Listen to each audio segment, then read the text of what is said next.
안녕하세요. 피부 관리실을 운영하고 있는 40대 여자입니다.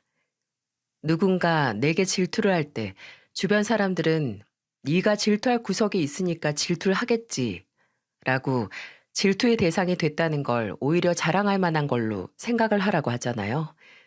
네가 그 정도로 잘났으니까 질투하는 거다 하고요. 물론 그런 긍정적인 생각이 내게 동기부여가 될 수 있지만 질투를 하다 못해 아예 시기에 눈이 멀어서 나를 깎아내리려고 한다면 차라리 그런 동기부여는 없는 게 훨씬 낫다는 걸 저는 결혼 후 시댁 식구들에게 시달리면서 알게 됐어요. 남편은 제가 20대 후반에 친구를 통해서 만나게 됐는데요. 남편은 술집을 운영하는 제 친구 가게의 단골이었어요. 종종 친구 가게 매출 올려주려고 가면 늘 같은 사람이 있는 거예요. 뭐지? 이 사람은 올 때마다 있네? 하고 신기하게 생각을 하고 있는데 친구에게 물어보니 못해도 일주일에 3번은 오는 동네 단골이라는 겁니다.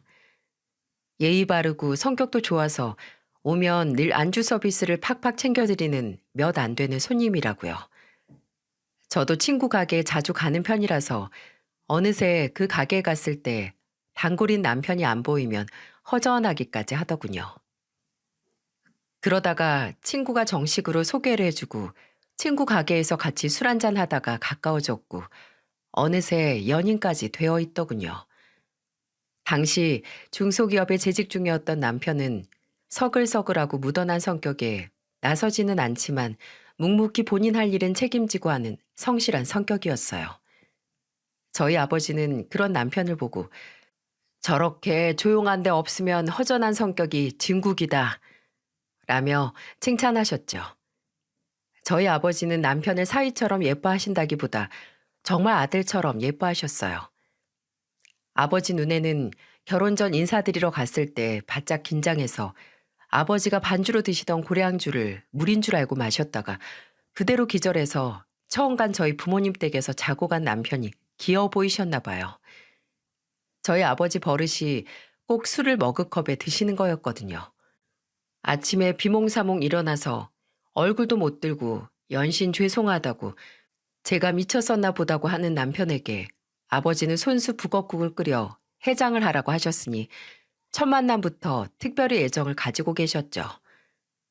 남편이 사위로서 이렇게 처가의 사랑을 받는데 저는 어땠을까요? 물론 저도 시댁에 아주 특별한 존재이긴 했습니다. 시댁은 전직 직업 군인으로 퇴직하신 시아버지께서 계셨고 백반집을 운영하는 시어머니 그리고 남편의 두 여동생이 있었어요. 첫째 시누이는 일찍 결혼 후 가정주부였고 둘째 시누이는 보험 설계사로 일을 하고 있었어요. 솔직히 이제 와서 말하는 거지만 이 중 정상인은 시아버지 한 분이셨고 나머지 3명으로 인해 저는 결혼 생활 8년 내내 고통받았어요. 시아버지께서는 군인이셔서 그런지 첫인상이 무척 강하셨어요. 생김새가 무서운 건 아니었고 작은 행동 하나하나에서 어딘지 절개가 느껴진다고 해야 하나요?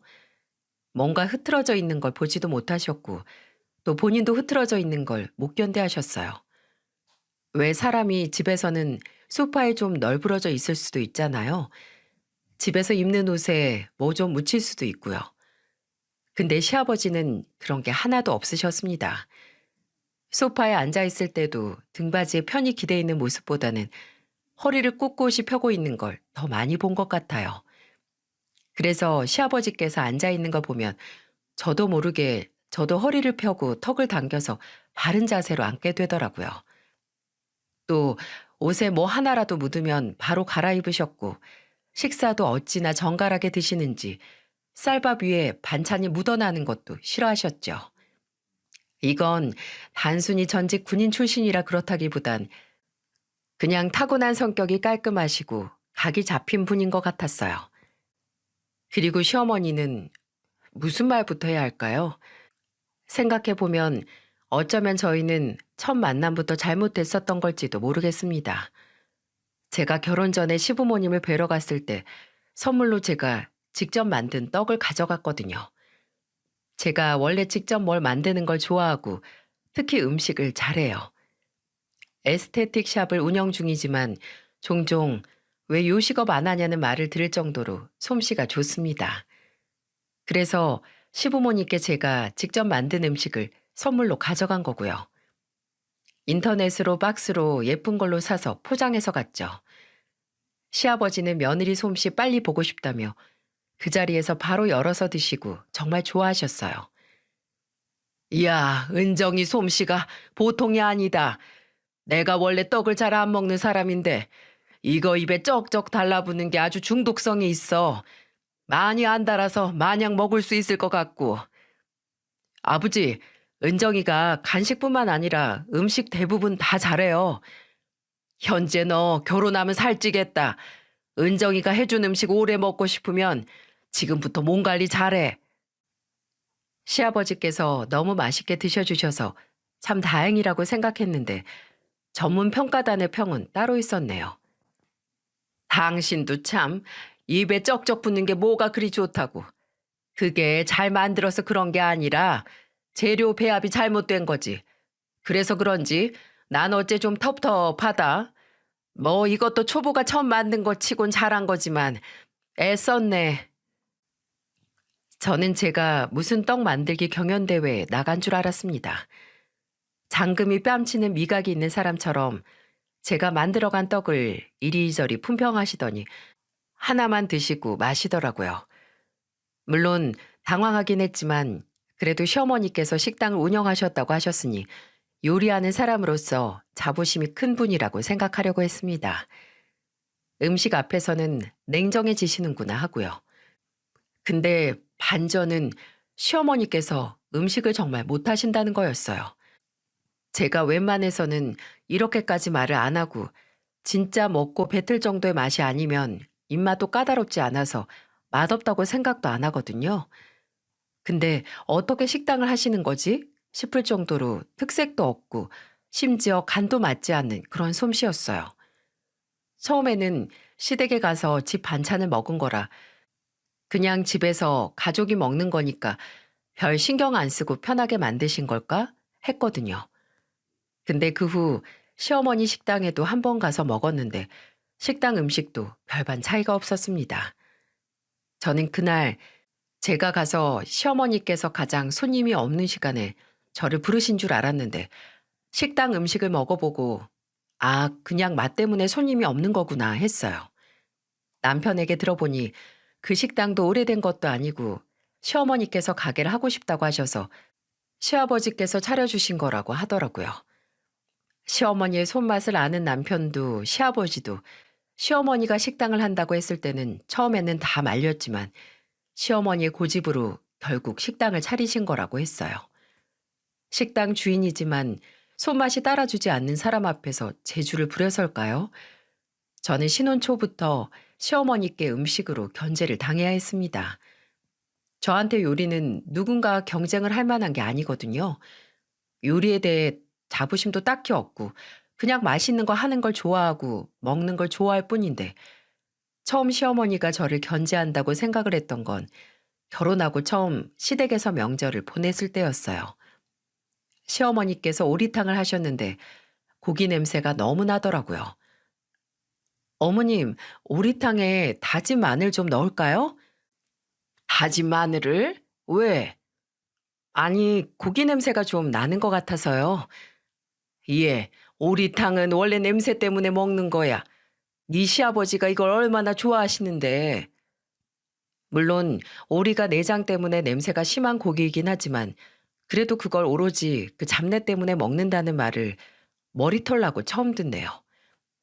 시어머니는 넣고 싶으면 따로 덜어서 너 혼자 먹으라고 하셨고 저는 따로 제 국만 덜어서 다진 마늘이랑 카레가루를 조금 넣었어요. 이미 다 조리가 된 상황에서 잡내를 없애려면 좀 강한 향신료를 넣을 수밖에 없었거든요. 그렇게 음식 준비가 다 되고 다 같이 식사를 하는데 옆에서 남편이 그러는 겁니다. 고기에서 냄새가 좀 난다고. 저는 제 국을 먹어보라고 했고 남편이 제 앞에 있는 국을 한술 떠먹더니 말했어요. 어? 뭐야? 왜 당신 국만 맛이 다르지? 냄새가 좀 덜하네? 그때 좀 아차 싶었어요. 남편이 제 국을 떠먹자 시어머니가 저를 쏘아보는 게 느껴졌거든요.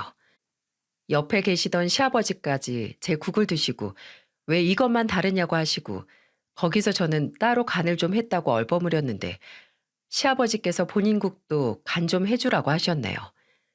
지금도 그때 좀 후회가 돼요. 그냥 군내 참고 먹을 걸 왜 시어머니의 질투 버튼을 눌렀을까 하고요. 그날부로 시어머니는 본격적으로 견제를 하기 시작했어요. 제게는 아예 음식을 안 시키더라고요. 해봤자 손질이나 뒷정리 정도? 너는 그냥 보고만 있어라. 그리고 배워. 너 너무 네 멋대로 음식해. 라고 하시면서요. 이게 시어머니께서 나름대로 제 기분 나쁘라고 하신 것 같거든요. 근데 저는 오히려 땡큐였습니다. 제가 요리하는 걸 좋아하긴 하지만 귀찮지 않은 건 아니었거든요. 시댁에 가면 그냥 손질하고 뒷정리만 해도 되니까 제가 얼마나 편하겠어요. 물론 그날은 시어머니 애매한 맛의 음식을 먹어야 했지만 그날만 참고 견디면 되니까 미치는 장사는 아니었습니다. 종종 남편이 그러지 말고 제게 시어머니가 안 볼 때 따로 간을 하라고 했지만 제가 그걸 안 해봤겠어요? 제가 결혼 초반에 몇 번 시댁에서 음식을 거들어서 하면 시어머니가 나중에 뭔가 더 간을 하셨어요. 좀 싱겁다. 고춧가루 더 넣어야겠다. 너 젓갈 넣니? 액젓 더 넣어라 하면서 꼭 뭔가를 더 첨가하거나 아니면 짜다고 재료를 더 넣어서 제 음식을 본인 음식으로 만드셨죠. 그래서 그냥 시댁에서는 음식은 안 하기 시작했네요. 뭐 저도 편안히 문제 없었고요. 그렇다고 아예 음식은 안 시킨 건 아닌데 김장 같은 힘쓰는 일이 많은 날이면 당연히 저를 부르셨죠. 음식하라는 게 아니고 힘쓰라고 말이죠. 시누이들은 절대 안 부르세요. 딸들은 아주 불면 날아갈까 꺼질까 애지중지하는 분이거든요. 남의 집 딸은 막 다뤄도 된다는 거죠. 그럼 저는 남편을 데리고 갔는데 절대 시어머니가 음식 맛낼 때 간섭하지 않았어요. 해봤자 한 소리만 듣는데 뭐하러 하나요? 시어머니 자존심만 건드린 일이고 김장이야 저희 집도 따로 하니까요. 시어머니께서 김장 양념하는 과정에서 아, 저거 아닌데 좀 더 넣어야겠는데? 아직 안 절여졌는데? 하면서 속이 답답했지만 한 번 지적했다가 네가 뭘 아냐? 이 말을 들어서 포기했습니다.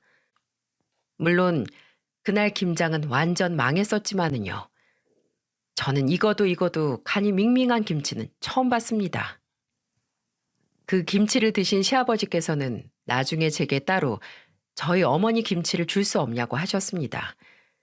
저는 시아버지께 어머니께 혼날까 무섭다고 솔직히 말했고 시어머니의 이상한 음식 자부심을 아시는 시아버지께서는 본인에게 따로 주면 네가 준 거라고 절대 안 한다고 하셨고요. 시어머니께서 유난히 제가 만든 음식에 대해 예민하게 구셔서 무슨 밀수하는 것도 아닌데 시아버지께서도 따로 제게 반찬을 몰래 받아서 드셔야 했습니다. 처음에는 그런 시어머니가 안쓰럽기도 했어요. 노력을 하는데도 실력이 안 늘고 잘하고 싶은데 안 되는 거라고 생각을 했거든요. 근데 그것도 아니었어요. 결혼하고 오랫동안 시어머니를 지켜보니 시어머니는 본인의 오만과 고집으로 요리 실력을 못 키우는 거였습니다. 자신이 아는 조리법과 좀 다른 걸 알려드리면 바로 내 방법이 맞는 방법이야 라고 하시며 다른 방법은 전부 틀린 방법으로 생각을 하셨고요. 다른 방법으로 해볼 시도조차 하지 않으셨어요. 그리고 제 음식이 조금이라도 다른 사람들의 칭찬을 받는 걸 못 견뎌 하셨고요. 그래서 더 제 음식을 두고 보지도 못하셨고 그저 깎아내리기 바쁘셨어요. 너는 그저 조미료만 들이부으면 다냐. 너는 음식을 대충 한다. 인터넷에서 유행하는 건 다 해보는 거냐고 음식 철학이 없다고 하시면서요. 그러니 처음에 시어머니를 안쓰럽게 생각하던 생각이 증발됐죠. 슬픈 건 시어머니께서 그렇게 깎아내리셔도 가족들은 가뭄에 콩나듯 식탁 위에 등장하는 제 음식을 좋아했던 겁니다. 한 번은 정말 제가 밀수한 물건 전달하듯 시아버지께 제가 담근 김치를 드렸거든요.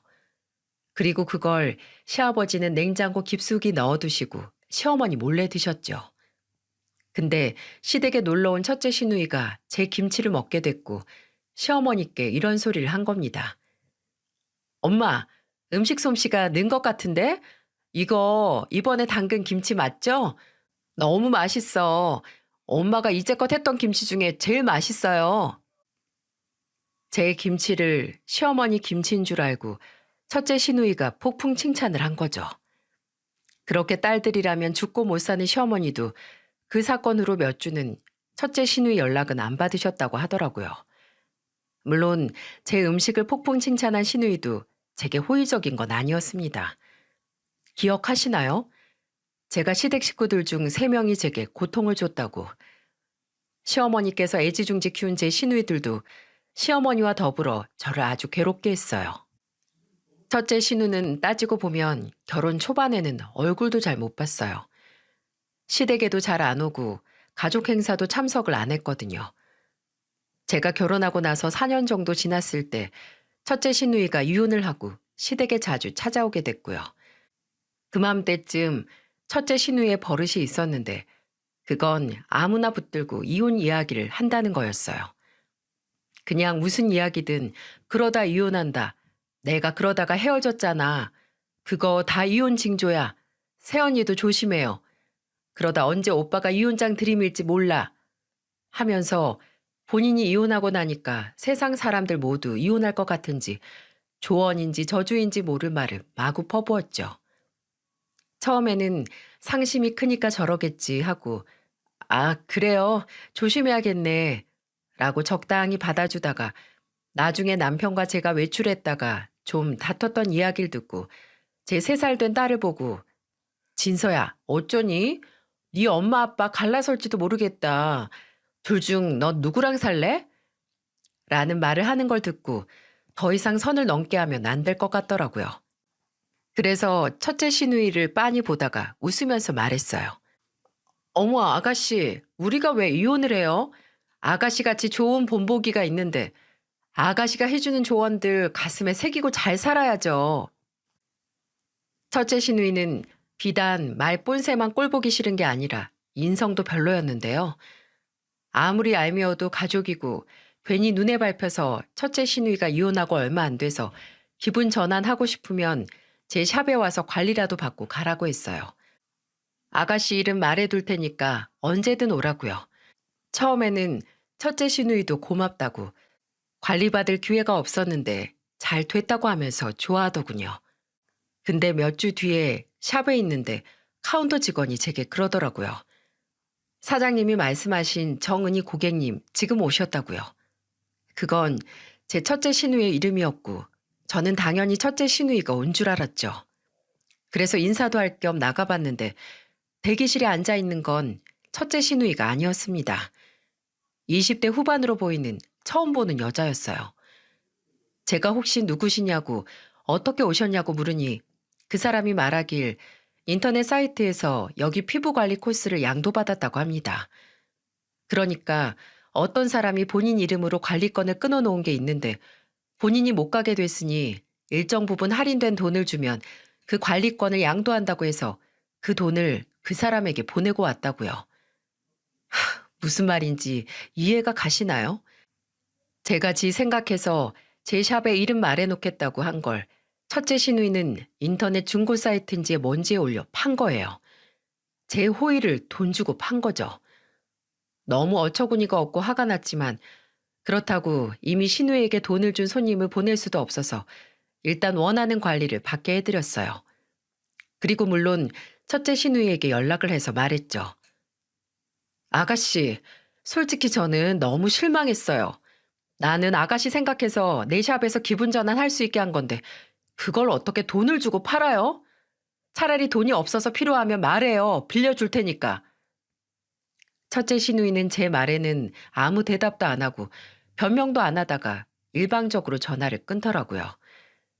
그 후에 시어머니에게 뭐라 했는지 시어머니는 제게 또 연락을 하셔서 매정하다. 애가 요새 얼마나 힘들면 그러겠냐. 라고 저를 타박하셨고요. 진짜 둘째 시누이는 첫째 시누이에 비해 인성이 못됐다거나 말하는 게 얄미운 건 아니었는데 좀 개념이 없었어요. 보험 설계사는 물론 주변 가족, 친인척, 친구와 지인들을 탈탈 털어서 돌아간다고 하지만 아무리 그래도 지 오빠 와이프네 부모님한테까지 연락을 해서 보험 영업, 아니 보험 구걸은 안 하잖아요. 근데 그걸 제 둘째 시누이가 해냈네요. 하루는 저희 부모님께 연락이 와서 받으니까 그 전날 제 둘째 시누이가 연락이 왔는데 보험 상품을 권하더라. 처음에는 우리 지금도 든 보험이 많다고 했는데도 안 끊고 계속 부탁을 해서 아버지 차량 보험을 하나 드셨다는 겁니다. 이건 화가 나는 것도 아니고 너무 황당했어요. 이렇게까지 한다고? 아니, 차라리 나를 거치고 말하던가 우리 부모님 연락처는 어떻게 알아낸 거지? 싶었어요. 알고 보니 시어머니께서 알려줬다고 하더군요. 둘째 시누이는 나중에 이걸 안 시아버지께 요절이 날 뻔했습니다. 사부인하고 사돈 어른께 쪽팔리고 죄송하다고 말이죠. 하지만 여러분, 놀라운 사실은 제가 지금까지 말했던 사건들보다 몇 배는 더 황당하고 화가 치밀어 오르다 못해 폭발할 것 같은 이 세 모녀의 악행이 있다는 거예요. 제가 결혼하고 7년이 되어갈 때쯤 일어난 일이었죠. 이제 몇 년만 지나면 딸이 초등학교에 입학을 할 시기였어요. 남편은 그 당시 있던 회사에서 연봉을 올려 다른 회사로 이직을 할 건지 아니면 승진을 해야 할지 고민하고 있었어요. 근데 동시에 다른 일을 하고 싶어 하기도 했습니다. 어차피 작은 중소기업에서 연봉을 올려도 제자리 걸음이나 다름없고 승진을 해도 하는 일만 많아질 뿐 뭔가 비전이 없다고 하더군요. 그런 남편의 고민을 해결해 준 건 다름 아닌 장인어른인 저희 아버지셨습니다. 저희 아버지는 원래 부동산을 하셨는데 투자로 돈을 꽤 버셨거든요. 그렇게 모은 돈으로 제가 결혼하기 전에 4층짜리 작은 건물도 매매하셔서 은퇴 후에는 건물 관리하고 임대료 받으면서 생활을 하셨어요. 물론 투자 활동도 계속 하셨고요. 아버지께서는 일에 대한 고민이 있는 남편에게 차라리 일을 그만두고 생각이 있다면 창업을 하라고 하셨습니다. 자금은 본인이 도와주겠다고 하시면서요. 그렇게 아버지께 물심양면 도움을 받은 남편은 퇴사 후에 큰 타이어 가게를 열어서 지금까지도 운영 중입니다. 시아버지께서는 이 소식을 듣고 사돈 어른께 면목이 없을 만큼 큰 은혜를 지셨다고 감사하시다고 따로 저희 아버지를 만나 인사를 하셨죠. 시어머니께서는 딱히 별다른 반응이 없으셨어요. 그냥 잘 됐네 하는 정도? 문제는 시누이들이었습니다. 남편이 새로 매장을 낸다는 소식을 들었을 때 둘째 시누이가 한 말이 뭔 줄 아세요? 와, 오빠 장가 잘 갔네. 처가댁에 결혼한 지 10년도 안 돼서 사장 소리도 듣고. 언니, 우린 뭐 없어요? 오빠는 본인 명의 가게도 생기는데. 이게 또 뭔 소린가 싶으시죠? 그저 놀랍기만 했습니다. 대체 이 사고 회로가 어떻게 생겨 먹었으면 생각이 저리로 튀지 싶더라고요. 그때는 황당해서 웃음이 나왔고 아가씨들이 나랑 결혼했어요? 라고 가볍게 받아쳤지만 그 후로 첫째 시누이가 이상한 행동을 하기 시작하더군요. 갑자기 제 일에 급격하게 관심을 갖기 시작했어요. 초기 자본은 얼마나 들었고 사람 인건비는 얼마나 쓰냐, 1인 가게는 해봤냐부터 창업에 대한 질문을 퍼붓기 시작하는 겁니다. 또 한 번은 제게 저희 아버지 건물에 갔다 왔다고 하더라고요. 건물이 오래됐어도 깨끗했고 뭐가 있고 하면서 말이죠. 근데 저희 아버지 건물에는 뭐 작은 상점이나 병원 약국 정도밖에 없거든요. 아무리 생각해도 그 먼 동네까지 첫째 시누이가 간 게 이해가 안 됐는데 다 제게 말도 안 되는 부탁을 밑도 끝도 없이 하기 위해 깔아둔 밑밥이었습니다. 첫째 시누이는 본인이 가게를 차리고 싶은데 저희 아버지 건물에서 하고 싶다고 했어요. 제가 왜 하필 거기냐고, 가게를 낼 거면 다른 좋은 지역도 많고 아가씨 사는 곳에서도 멀지 않냐고, 차라리 다른 곳을 알아봐라 라고 했는데 첫째 시누이는 오히려 제가 이상한 말을 하는 것처럼 어리둥절한 표정을 짓더니 말하더군요. 당연히 언니 아버지 도움 받으려고 거기 가는 거죠. 저도 돈만 있으면 더 목 좋은 데 가고 싶어요. 근데 거기가 언니 아버지 건물이니까 계약금 없이 임대료 좀 싸게 도움받아서 들어갈 수 있을 것 같아서요.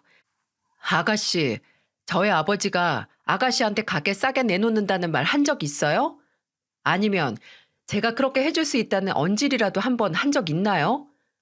그러니까 지금 부탁하잖아요. 아니, 오빠는 사이라고 크게 가게 내줬는데 사돈 처녀는 임대료 문제 하나 해결 못 해주세요?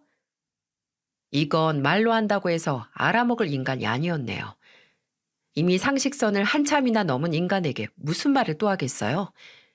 1 더하기 1이 2라고 하루 왼종일 설명을 해도 그게 왜 있냐고 3도 되고 4도 될 수 있다고 우길 그런 인간이었죠. 저는 그냥 어차피 거기 나온 가게도 없다고 내가 알기로 앞으로 몇 년은 새 임차인 안 받을 거다 라고 말하고 무시했어요. 근데 무슨 앙심을 품은 건지 그 후로 시어머니와 시누이들이 전부 다 한통속이 돼서 별의별 유치한 짓으로 저를 짜증나게 하는 겁니다. 그런 거 있죠? 당사자 앞에 두고 이름만 바꿔서 뒷담도 아니고 앞담을 하는 거. 그걸 셋이서 제 앞에서 했네요. 마치 다른 사람 이야기 마냥 제 얘기를 하는 거예요.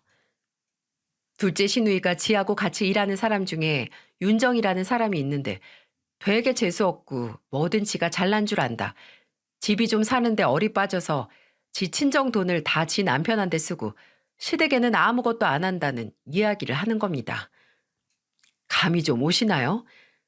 그럼 옆에서 첫째 시누이가 지도 그런 사람 안다고 같은 유치원 학부모 중에 지가 요리를 잘한다고 잘난 척하면서 애들 간식 만들어서 보내는데 맛도 하나 없어서 애들이 다 남겼다. 근데 지만 모른다고 이런 이야기를 하는 거죠. 여기서 그 윤정이나 유치원 학부모라는 사람은 다 저를 말하는 거였어요. 교묘하게 내용을 바꿔서 제 앞에서 제 욕을 하는 거예요. 어찌나 유치한지. 그걸 듣고 있는 시어머니는 두 딸에게 맞장구를 치며 그런 애들은 언젠가 임자를 만나서 혼나봐야 한다고, 제가 아무것도 아니라는 걸 알게 해야 한다고, 어디서 갑질이냐라고 썽을 내셨죠. 대체 왜 그렇게 빤히 보이는 유치한 짓을 하는 게 본인들 얼굴에 침을 뱉는 행동이라는 걸 모를까요? 한심하고 가짜나서 상대하고 싶지도 않았습니다. 그냥 마주하고 있는 것만으로도 제 수준까지 떨어지는 것 같고 시간이 아까웠어요. 근데 아무리 시간이 아까워도 무시할 수 없는 짓이 있었죠. 그냥 유치한 앞담으로 끝낼 것이지 왜 굳이 저를 지들하고 같은 수준으로 끌어내려고 한 걸까요? 그 사건이 일어난 건 지난 시어머니의 칠순잔치 날이었습니다. 처음에는 따로 식당을 빌려서 손님들도 초대할 생각이었지만 시어머니께서 나이 먹은 게 뭐 대수냐고 싫다고 하셔서 가족들끼리만 시댁에서 식사를 하기로 했거든요. 물론 저는 그날도 음식을 해갈 생각이 없었고요. 근데 저희 부모님께서 집으로 진짜 싱싱한 게를 한 박스 보내주셨어요. 저희 시아버지께서 게장을 정말 좋아하시거든요. 그 게를 보는 순간 이걸 게장을 만들어서 시댁에 가져가 말어 라는 고민에 빠졌네요. 분명 해가 봤자 시어머니는 음식 심사위원회 빙의 돼서 제 음식이 맛이 없다는 말을 아득바득 하실 테고 시누이들도 거기에 신나게 맞장구 칠 텐데 싶었거든요. 그러다가 그래, 시어머니께서 칠순이기도 하시고 또 시아버지가 그렇게 좋아하시는 간장게장 오랜만에 솜씨 발휘해서 만들어 가자 했어요. 싫은 소리 듣는 건 잠깐이고 저야 참고 무시하면 그만이니까요. 그래서 하루 종일 개 손질하고 숙성시켜서 시어머니 칠순잔치에 맞춰서 가장 맛있는 3일째 되는 날 게장을 들고 남편과 시댁으로 갔죠. 그뿐만 아니라 남편과 상의하고 시어머니께 드릴 용돈 50만 원도 뽑아서 봉투에 넣어갔습니다. 제가 만든 간장게장을 시댁 식구들에게 보이면서도 또 무슨 소리를 들을까 긴장을 좀 했습니다. 당연히 시아버지께서는 그날 온갖 종류의 음식 중에서 제 게장만 골라 드실 정도로 맛있게 잘 드셨고요. 저는 분명 시어머니가 아예 손도 안 대시거나 아니면 다리 하나 드시고 또 무슨 트집을 잡아서 다시 입에도 안 대실 거라고 생각을 했거든요. 근데 그날은 제가 만든 게장을 잘 드시는 게 아니겠어요? 뭐 게장을 오랜만에 먹어서 그런가? 먹을만 하네 하시면서 밥 한 공기를 게장으로만 드셨어요. 놀라웠죠. 제가 만든 음식은 쳐다도 안 보시던 분이 먹을만 하다면서 드시니까요. 저는 그때 시어머니께서 이제 좀 음식에 대한 이상하고 고집스러운 자존심을 내려두셨나 하는 순진한 착각을 했습니다. 평화로웠던 칠순잔치 다음 날, 그 전화가 오기 전까지 말이죠. 네, 어머님. 너 대체 그 게장에 뭘 넣은 거니? 그거 만들고 얼마나 지난 거 가져온 거야? 네? 게장이요? 그거 냉장고에서만 숙성시켰는데 무슨 일 있으세요? 아니, 냉장고고 자시고 내가 어제 그거 먹고 지금까지 아유, 아주 딱 죽겠다 죽겠어. 오한이 들고 열이 나서 감기 몸살인가 했는데 배도 싸르르하게 아파오고 먹은 거 다 개원했어. 어머, 어떡해 어머님. 지금은 괜찮으세요? 괜찮을 리가 있니? 사람이 아주 녹즙기가 따로 없는데 그래도 토하고 나면 괜찮은 줄 알았어. 그냥 배탈인가 보다 하고. 근데 몸에 이제 두드러기까지 난다. 아, 이게 대체 어떻게 된 거니? 너 아주 시애미 칠순날 날 잡아서 보내려고 일부러 그러는 거니? 대체 음식에 무슨 짓을 했길래 내 몸 상태가 이런 거야? 하루 종일 토하고 화장실을 들락날락하고 열 때문에 정신이 없어서 힘이 다 빠졌다는 사람과는 확연히 다르게 아주 쩌렁쩌렁한 목소리였습니다. 그때는 당장 그 말이 거짓말이라고 의심은 못했어요. 단순히 시어머니께서 내가 만든 음식을 드시고 탈이 나셨다니 큰일이라는 생각만 들었죠. 병원은 다녀오셨어요? 아버님하고 아가씨들은 아무 연락 없었는데. 네 시애비나 시누이들이 무슨 상관이야? 내가 지금 죽겠다는데. 내가 병원 갈 힘도 없어서 못 갔어.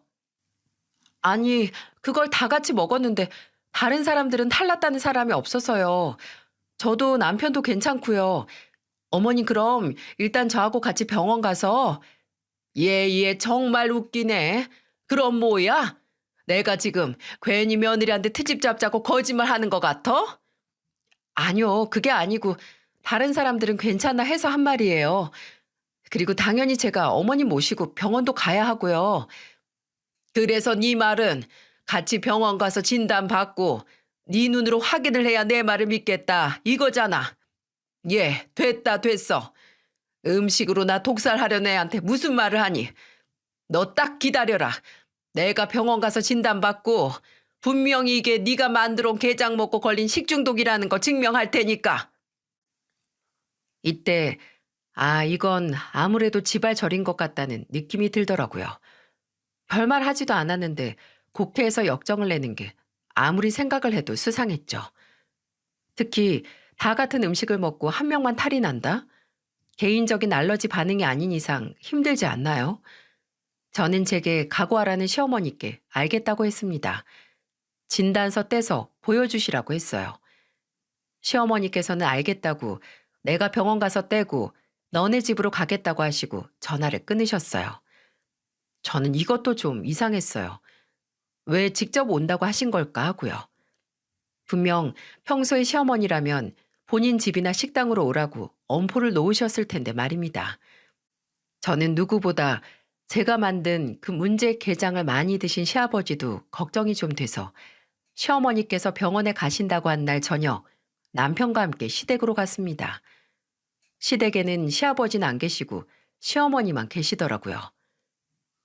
예, 내가 너네 집으로 간다고 했는데 왜 왔니? 어머니 걱정도 되고 혹시 아버님도 편찮으실까 해서 보러 왔어요.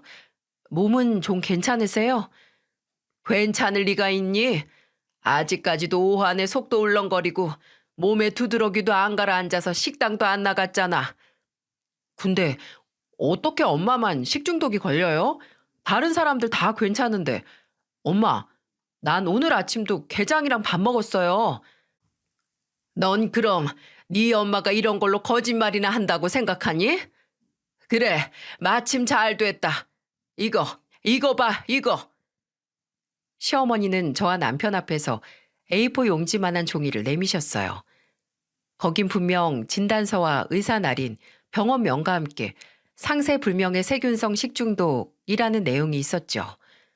얼핏 보면 그건 분명히 의사가 진단을 내려 도장까지 찍은 진단서였지만 참나, 만들려면 좀 정성껏 만들던가요. 그 병원 진단서에는 날짜가 나온 곳이 총 2군데가 있었는데 하나는 제가 가기 전날 날짜가 찍혀 있었는데 나머지 하나는 전혀 다른 2020년이라는 날짜가 떡하니 찍혀 있는 겁니다. 어머님, 근데 여기 날짜가 다른데요? 여기는 잘 적혀 있는데 이건 2020년이에요. 뭐? 어머, 이게 뭐야? 병원에서 실수를 했나 보지. 서류를 잘못 작성했던가 해서 내가 병원에서 받아올 때 못 봤는데. 에이, 엄마, 이런 걸 어떻게 실수를 해요? 기존에 있던 파일에 쓰던 것도 아닌데. 나도 모르지. 이거 작성한 의사한테 가서 따져야지. 왜 나한테 그러니? 나는 그냥 아파서 병원 가고 진단받고 진단서 떼온 것밖에 없는데. 내가 너무 힘이 없어서 이걸 확인할 정신이 없었어. 아무튼 은정이 너 사과는 안 하니? 네 시애미가 네 손으로 직접 만든 음식 먹고 이리 병이 났는데 어째 너는 반성하는 태도가 아니야? 뭐 하나 사들고 오지도 않고. 아이고. 너 원래 이런 건 음식 만들어서 먹인 사람이 합의금 물어줘야 하는 거 알지? 나 아니었으면 너 벌써 고소 먹었어 얘. 당연히 어머니께서 제가 만든 게장으로 탈이 났으면 죄송하고 또 병원비도 전부 제가 부담할 텐데요. 그럼 어머님, 제가 여기 진단서에 나온 병원에 가서 여기 써있는 박재식 선생님한테 가서 어머님 몸 상태에 대해 자세하게 상담을 받아도 되는 거죠? 제가 그렇게 말하자 시어머니는 갑자기 입을 다무셨어요. 아무 말도 안 하고 제가 든 진단서만 보고 있더라고요. 이렇게까지 해야 했을까요? 며느리한테 큰 소리 한번 치고 며느리 탓하고 싶어서 이렇게까지. 꿀 먹은 벙어리, 아니 대박 먹고 탈났다는 벙어리가 돼서 입을 꾹 다문 시어머니를 참담한 심정으로 바라보는데 그때 시아버지께서 집으로 들어오셨어요. 아버지 오셨어요? 그래. 근데 너희는 왜 와 있냐? 연락도 없이. 엄마가 이 사람이 만든 게장 드시고 아무래도 식중독 같다고 하셔서요. 병원 다녀오셨다고 해서 상태도 확인할 겸 왔어요. 식중독? 아니 같은 거 먹고 네 아빠는 이렇게 말짱한데 네 엄마는 식중독 걸리는 게 말이나 되냐? 당신 탈났었어? 어머니 말로는 하루 종일 열나고 오한에 시달리셨다고 했는데 모르셨어요? 구토도 하시고 화장실에서 살았다고 하셨는데 몸에 두드러기도 나셨대요. 뭐? 참나. 그게 무슨. 당신 어디 이리 와봐. 아유, 왜 이래? 애들 앞에서. 제 말을 듣던 시아버지는 갑자기 시어머니 뒤로 가서 옷을 걷어올리셨습니다. 시어머니는 놀라서 옷을 내리려고 실랑이를 했지만 시아버지는 그저 시어머니의 맨 등판만 무서운 얼굴로 보고 계셨어요. 두드러기는 무슨 얼어 죽을. 당신 똑바로 말해. 식중독? 은정이가 만든 게장 오랜만에 먹는다고 좋다고 먹어놓고 이제 와서 뭐 식중독이라고? 내가 당신 토하고 열나는 걸 보질 못했는데 무슨 식중독이야? 이거 봐. 등판에 뭐 하나 없는데 두드러기가 나긴 어딜 났다고. 진짜 났었어. 당신이 나한테 통 관심이 없어서 몰랐던 거지. 속도 울렁거렸다고 저기 진단서도 있잖아. 속이 안 좋단 인간이 오늘 아침 대바람부터 고기 먹는다고 그렇게 설쳤어. 그리고 뭐? 진단서? 은정아, 그 진단서 나도 좀 보자. 근데 날짜가 좀 이상해 아버지. 하나는 제대로 날짜가 찍혀 있는데 하나는 2020년이더라고요. 당신 바른 대로 말해. 이거 뭐야? 이거 어디서 났어? 컴퓨터 하나 할 줄 모르는 사람이 이걸 혼자 만들 리도 없고. 누구야? 이거 누가 만들어줘서 며느리한테 공갈 협박이나 하고 앉아있어. 얼른 바른 대로 말 안 해? 화가 잔뜩 나신 시아버지는 한 손에 들고 있던 비닐봉투를 바닥에 내리꽂으셨어요. 거기서 막걸리 몇 병이 나왔는데 집에 오시다가 마트에 들르셨나 보더라고요. 근데 문제는 그 바닥에 내리꽂힌 막걸리 병들 중 하나가 퉁 하고 튕기더니 그만 터진 겁니다. 새삼 막걸리에 약간 탄산이 있다는 걸 깨달았네요. 그게 터지면서 바로 옆에 있던 시어머니께 내용물이 다 튀었는데 볼만 하더군요. 어머, 어머, 이 인간이 미쳤어, 미쳤어. 이게 뭐 하는 짓이야? 나야말로 묻고 싶다. 이게 뭐 하는 짓이야? 부끄럽지도 않아? 당신 나이 이제 7순이 넘었는데 딸뻘 되는 며느리 죄인 만들고 싶어서 이딴 짓이나 해. 당신 빨리 말 안 해? 이거 누가 했냐고. 그래, 물어서 뭐하냐. 은이나 주희 이것들 중 하나겠지. 당신이 그렇게 끼고 돌던 딸들한테 이제 이런 쓰잘데기 없는 거나 시키고 말이야. 엄마, 이거 사문서 위조예요, 위조. 엄연히 범죄라고. 뭐하러 이런 것까지 만들어요, 대체. 왜? 왜 나한테만 다들 난리야. 내가 안 만들었어. 은희가 먼저 이렇게 하자고 했고 이거 진단서 만든 건 주희가 했단 말이야. 그래, 당신만 억울하기도 하겠지. 그럼 은희, 주희 얘네들도 불러. 어? 아주 다 불러서 삼자 대면하자고. 시아버지는 뭐 그럴 것까지 있냐고 하면서 말리는 시어머니를 무시하고 시누이 2명에게 연락을 돌리셨습니다. 당장 집으로 들어오라고, 당장 안 오면 가만 안 둔다고 하시면서요. 시댁에서는 정말 온 가족이 모여서 청문회 저리 가라 할 정도로 냉랭하고 긴박한 삼자대면이 펼쳐졌습니다. 시아버지는 집에 도착한 시누이들을 차례대로 거실 가운데 무릎을 꿇려 앉혔고 추궁을 하셨어요. 니들이 제정신이냐? 가족을 모함하자고 이딴 비열한 짓이나 해? 네 엄마가 만들어 달라고 해도 니들은 말렸어야지. 아빠, 너무한 거 아니에요? 여기서 아빠 딸 주희랑 나예요.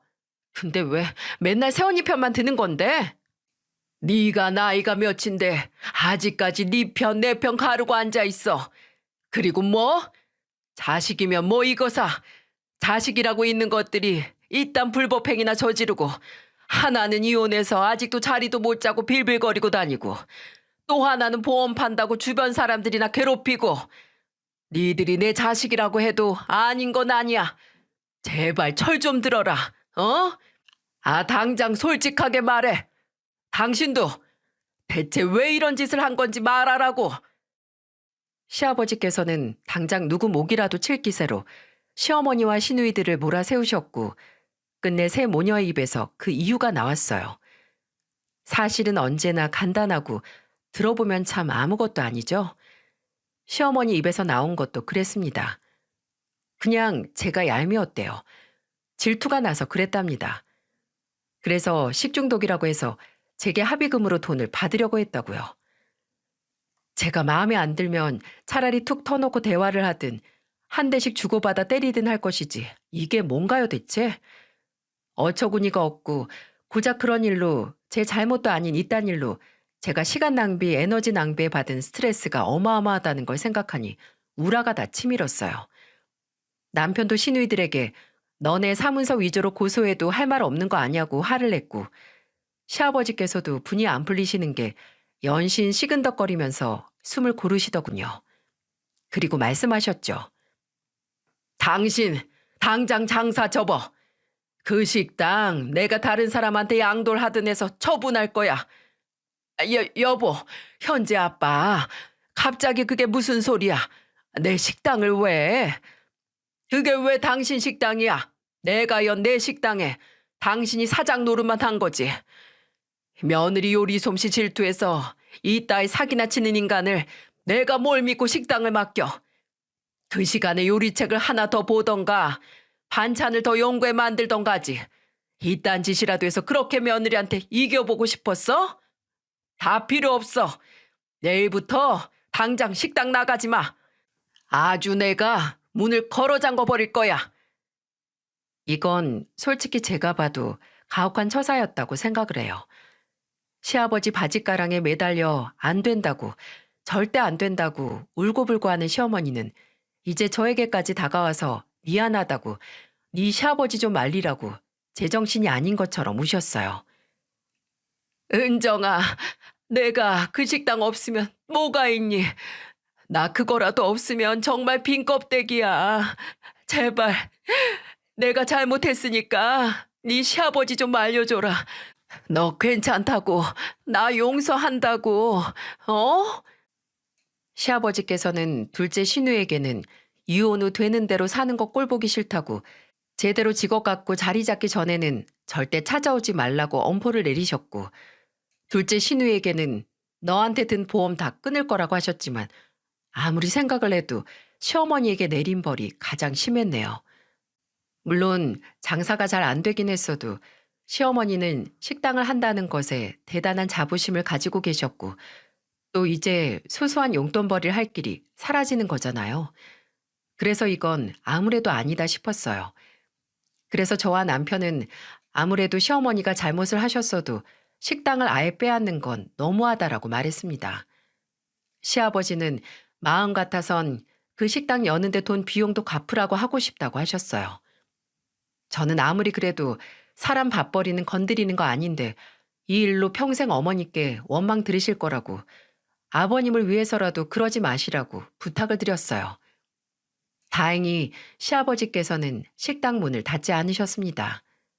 하지만 약간의 변화를 주셨어요. 일단 시어머니는 식당 주방에 출입 금지가 되셨고, 시아버지의 뜻대로 카운터나 서빙 일만 하시게 됐어요. 더 이상 당신 고집대로 음식하면서 손님 쫓아내지 말고 차라리 주방 사람을 늘리자고 말입니다. 그래서 시아버지는 따로 주방 이모님 2분을 고용하셨고, 정말 시어머니는 식당에 나가면 음식에는 손도 못 대시고 서빙만 하시게 됐습니다. 그리고 식당 매출하고 금전 관리도 시아버지께서 도맡기로 하셔서 시어머니는 시아버지에게 월급을 받기 시작하셨죠. 나갈 인건비가 2명이나 늘었으니 당연히 시어머니가 매달 가져가던 돈도 줄어드셨고요. 그리고 저희에게는 앞으로 따로 시댁에 와서 시어머니나 시누이 볼 필요 없다고 하셨습니다. 가족이라고 해도 멀리 떨어져서 얼굴 안 보고 사는 게 최선인 관계가 있다고 하시면서요. 네 시애미나 신우들, 남편으로서 애비로서 창피하지만 다른 사람 잘난 점 보면 그저 시기하고 질투하고 어떻게든 깎아내리는 게 아주 버릇이야. 아직 사람이 덜 돼서 그런 거니 사람 되고 나면 그때 보든지 해라. 어차피 너 봐봤자 너한테도 안 좋고 지들한테도 안 좋아. 미안하다 은정아. 내가 조금 더 신경을 썼으면 이렇게까지는 안 됐을 텐데. 네 시애미나 신우들이 널 시기한다는 건 얼핏 눈친 챘어도 이렇게까지 합심해서 일을 칠 줄 몰랐다. 미안하다. 미안해. 시아버지는 일정 부분 본인 잘못도 있다고 하셨지만 솔직히 시아버지 탓이 어디 있겠어요? 시아버지께서는 남편을 제외하고 제가 가장 의지하고 믿은 가족인데요. 시아버지가 없으셨다면 시댁에 가서 새 모녀를 마주하는 게 더 지옥 같았을 겁니다. 인간의 모든 성질 중에서 질투는 가장 추악한 것이고 허영심은 가장 위험한 것이라는 말이 있는데 바로 저희 시어머니와 시누이들을 두고 하는 말이 아닌가 싶어요. 왜 질투를 해도 저 사람이 나보다 더 나은 점이 있고 내가 가지고 있지 않은 점이 있어서 나도 그렇게 되기 위해 노력을 하고 또 동기부여를 받는 사람이 있잖아요. 질투를 바로 긍정적인 힘으로 바꾸는 건데 본인이 그렇게 되지 못하니 되려 자신이 질투를 하는 대상을 본인과 같은 수준으로, 아니 어쩌면 그보다 더 아래로 끌어내리기 위해 그 어떤 짓도 한다면 그건 본인의 가장 추악한 모습을 만천하에 드러내는 일이나 마찬가지인 거죠. 저나 남편은 지금도 시댁 식구들은 시아버지만 왕래를 하면서 만나고 있어요. 시어머니와 시누이들은 그 후로 따로 개인적인 연락을 한 적이 없습니다. 저번에 한번 시아버지께서 식당에 있다고 하셔서 찾아간 적이 있는데 서빙을 하던 시어머니께서 저를 보고 후다닥 식당 안쪽으로 숨으시더군요. 제 앞에서 그리 식당 주인 자부심, 손맛 자부심 다 부리셨는데 이제는 서빙하고 시아버지께 월급 타가신다는 게 창피하셨나 보죠. 솔직히 그 질투와 고집만 없었으면 문제없이 식당도 꾸려가셨을 텐데 안타깝기도 하고 자업자득이라는 생각도 들고 저를 피해 도망가던 시어머니의 모습을 보고 생각이 복잡하기만 했습니다. 불에 한 번 데이고 나면 작은 성냥만 봐도 그때의 고통이 생각이 나잖아요. 저는 요즘도 가끔 누가 약간이라도 저를 부러워하는 것 같은 말을 하면 바로 아니라고, 다들 저마다 장점이 있는 거라고 먼저 사소한 질투와 시기에서 제 자신을 보호하고 있네요. 질리도록 질투당해서 고생을 해보니까 좀 예민해지더라고요. 예전에는 칭찬받고 질투를 받으면 그냥 웃고 넘어갔는데, 물론 저도 남을 질투하고 질투라는 감정이 결코 마음대로 숨길 수도 없고 없앨 수 없는 인간의 본능이라는 것도 알아요.